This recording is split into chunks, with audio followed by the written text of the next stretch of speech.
How to arrange shipment on Shopee app. Please subscribe. Thank you. From Shopee homepage, click your profile icon. Next, click My Shop. Click to ship from My Sales.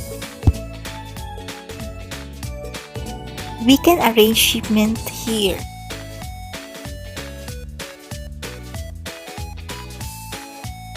Click Arrange Shipment to manage the date.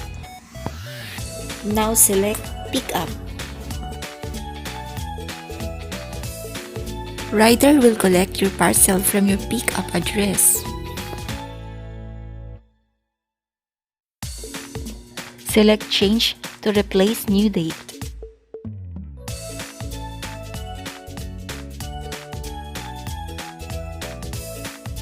Now select your pickup date.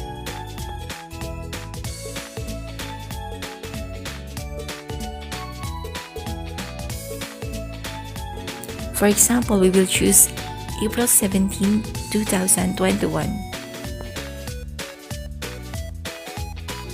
Click Confirm to continue.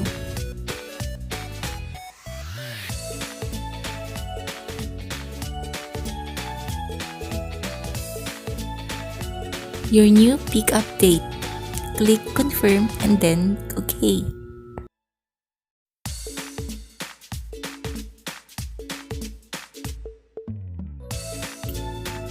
This is your pickup details. That's all for today. Thank you for watching. See you on the next one.